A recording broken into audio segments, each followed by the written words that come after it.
I kind of always say that in 2000, I happened to enter the distilled spirits industry right at a moment where everything was going our way. 2000, we started and we changed. We started putting like spirits advertising on television. We started through the likes of Diageo and Beam Suntory and Bacardi and others, really going after this opportunity, which was the millennial consumer. These were brand new people coming into beverage alcohol, and we said if we continue to look and only allow them to graduate after 10 years of drinking beer and graduate into spirits, we will have lost this opportunity completely. So flash forward 10 years later, or 20 years later, and we actually have, as a spirits industry, taken over 10% market share, and it's predominantly come from beer. So I think Heather and I were on the same panel like maybe a year, somewhere in that COVID haze, and I said over the next decade, I thought spirits would take another 10 points of market share. That was my future prediction way out there. What was absolutely incredible is I think I may have undershot the mark in a big way, because we took 3 points of market share just between 2020 and 2021 alone. So I think the opportunity may turn out to be even larger than I had anticipated it to be.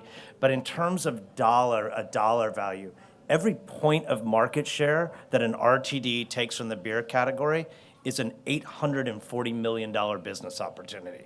So just to put it in perspective of how large the size of prize is that we're talking about. I think it's also important, because I'm going to talk here in a minute about access, as to how hard the beer industry is going to fight against spirits-based RTDs in this realm. So a few things. I tried to divide it into there's market access and then there's wholesaler access. And they really are different in my mind. Any of you read Mark Brown or Shanken News Daily know that, actually, Discus is doing a pretty darn good job of fighting the fight for this. And they are out there. I always say whenever I see Chris Swanger, he may even be here, I say, hug a Discus member today, because they're actually doing great work. If you look at just the past year, Michigan, Nebraska, and most recently Vermont have all had changes to laws that have allowed spirits-based RTDs to be sold in traditionally beer channels, right? So just perspective-wise, again, Michigan alone was 3,000 new accounts that we could sell in when that got signed into law. We anticipate that the amount of high noon that we will sell in Vermont, a control state, of course, will grow tenfold just by being access into C-stores and grocery in that kind of market. Critical for that success, for market success, I think, is having local support, because the beer industry does one thing very well, and it is that they have very locally based businesses, and they line up lobbyists and everybody else against this very quickly to try to prevent access here. And so having that kind of local-based support, I think, is going to be critical to our success. And to me, the argument is fairly simple.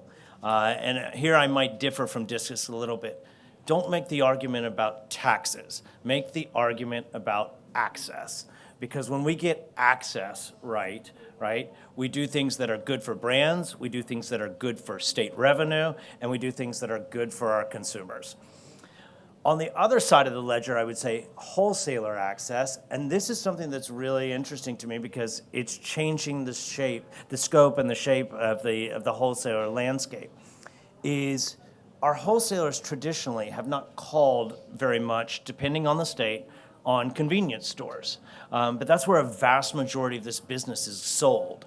And so we're working with our wholesalers to really rework the model to say, how can they economically deliver RTDs to convenience stores in the same way that a beer wholesaler can economically deliver and merchandise in the same fashion? Because if you know anything about the beer business, they are the best in the world at merchandising, right? They have people in those stores 7 days a week working on that shelf. The other thing we're talking to our customers a lot about is the evolution of the buyer, right? Right now, if you go to most major large customers, they have a beer buyer, a wine buyer, or a wine and spirits buyer, and a spirits buyer. And we're trying to have the conversation much more of like with the blurring of lines between categories, you need to just be looking at this from a total beverage alcohol buying perspective and what is the right thing for your consumer base. And that gets me into the, quote, beer cold box, which is my favorite category. Because, of course, if it was a beer cold box, that would be illegal for them to be providing it to a customer. But we're trying to have the conversation with our customers a lot to say, that's not the beer retailer space, beer supplier space. That is your space. And you should be measuring dollars per linear foot and really determining what the right mix and the right products are that go into that cold box for your consumer. And so I think all suppliers, it's incumbent upon us to try to push together as a group for spirits-based RTDs to exist in that customer cold box. And lastly, I mentioned a little bit on the merchandising, but also service levels, right? A lot of these stores don't have huge rooms where they can stock, 30, 50 cases of, like they can of Tito's or something like that. I mean, they have very small footprints, right? So it's imperative that we have service levels that can match like the RTD velocity through the store.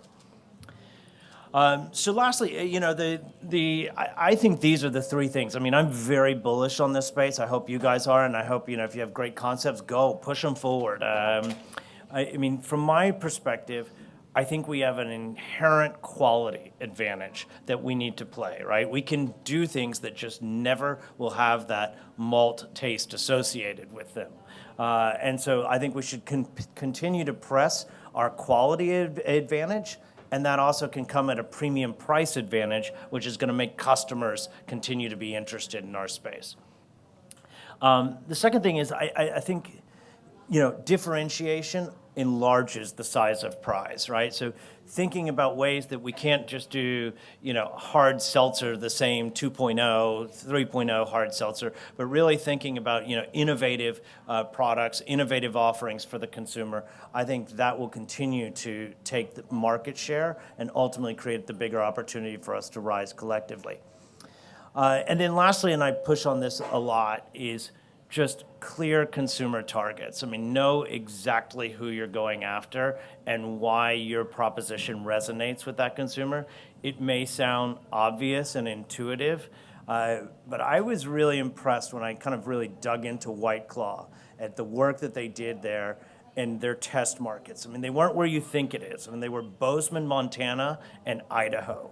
And they said, look, we thought that the consumer was an outdoor enthusiast who didn't drink Coors Light or was looking for something other than Coors Light.